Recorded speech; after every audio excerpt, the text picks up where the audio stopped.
কখনো কি এমনটা মনে হয়েছে যে অলসতা মানে চরম অলসতা এতটাই শক্তিশালী হতে পারে যে খোদ সময়েও তার কাছে হার মেনে যায়? আজ আমরা ঠিক এমনই একটা মজার কিন্তু গভীর উক্তিকে নিয়ে একটু কাটাছেড়া করব। চলুন তাহলে শুরু করা যাক। ভাবুন তো একবার, এমন কি হওয়া সম্ভব যে কেউ এতটাই অলস হয়ে গেল যে সময় নিজেই তার কাছে এসে থমকে দাঁড়াল? আজকের এই আলোচনায় আমরা ঠিক এই অদ্ভুত প্রশ্নটারই গভীরে যাওয়ার চেষ্টা করব। আর যে প্রশ্নটা আমাদের মাথায় ঘুরছে তার উত্তরটা কিন্তু লুকিয়ে আছে এই একটা লাইনের মধ্যে: আমি এতটাই অলস, ঘড়িও আমাকে দেখে সময় নষ্ট করতে চায় না। খুব সহজ কথা, তাই না? কিন্তু এর ভেতরে যে কি দারুণ একটা দর্শন লুকিয়ে আছে সেটাই আমরা দেখব। এটাকে যদি ইংরেজিতে বলি তাহলে দাঁড়ায়, I am so lazy even the clock doesn't want to waste time on me. শুনতে যতটা সহজ লাগছে এর অর্থটা কিন্তু ততটাই গভীর। চলুন এই কথাটার দুটো প্রধান অংশকে এর চরিত্রগুলোকে একটু খুঁটিয়ে দেখা যাক। বেশ, তাহলে প্রথমে আসা যাক এই গল্পের প্রধান চরিত্রের কথায়, সেই চরম অলস মানুষটির প্রসঙ্গে। এখানে যে অলসতার কথা হচ্ছে সেটা কিন্তু আমাদের সকালের ঘুম থেকে উঠতে দেরি করার মতো সাধারণ আলস্য নয়। না, এটা এমন এক লেভেলের নিষ্ক্রিয়তা যা কিনা সময়ের নিয়মকানুনকেই পাল্টে দেবার ক্ষমতা রাখে। একবার ভাবুন তো, এমন এক স্থির অবস্থা যেখানে স্বয়ং সময় এসেও থমকে যায়। তো কেমন এই মানুষটা? দেখুন, তিনি সাধারণ প্রোডাক্টিভিটি বা কর্মব্যস্ততার অনেক ঊর্ধ্বে চলে গেছেন। ঘড়ির কাঁটার যে দৌড়, তার বাইরে ওনার জগৎ। বলা যেতে পারে উনি যেন একটা চরম স্থিরতার বিন্দু, একটা অ্যাবসোলিউট জিরো পয়েন্টে পৌঁছে গেছেন। আর তার এই অলসতা কিন্তু কোনো দুর্বলতা নয়, বরং এটা একটা, বলা যায়, মহাজাগতিক ক্ষমতার মতো। আচ্ছা, তাহলে আমাদের প্রধান চরিত্রকে তো বোঝা গেল। এবার আসা যাক এই গল্পের দ্বিতীয় আর বেশ মজার চরিত্রটির দিকে, আমাদের সেই পরাজিত ঘড়িটা।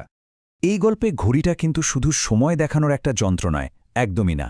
এখানে ঘড়িটারও যেন একটা মন আছে, একটা চেতনা আছে। সে সবকিছু দেখতে পারে, বিচার বিবেচনা করতে পারে, আর শেষে গিয়ে নিজের কাজই ছেড়ে দেওয়ার সিদ্ধান্ত নিতে পারে। ভাবা যায় যেন এই চরম অলসতা দেখে ঘড়িটা এতটাই বিরক্ত যে সে ধর্মঘটে চলে গেছে। তো ঘড়িটা ঠিক কিভাবে হার মানল? ব্যাপারটা বেশ মজার। প্রথমে সে ওই মানুষটার অলসতা দেখল, তারপর সে মনে মনে একটা হিসেব কষল যে এর ওপর সময় খরচ করা মানে স্রেফ সময় নষ্ট করা। আর ব্যাস, সে তার মূল কাজ সময় মাপাই বন্ধ করে দিল। ভাবুনকে একবার, একটা ঘড়ি যার কাজই হলো সময় নিয়ে, সেই বলছে যে সে আর সময় নষ্ট করতে চায় না। এর থেকে অদ্ভুত সুন্দর আইডিয়া আর কি হতে পারে বলুন?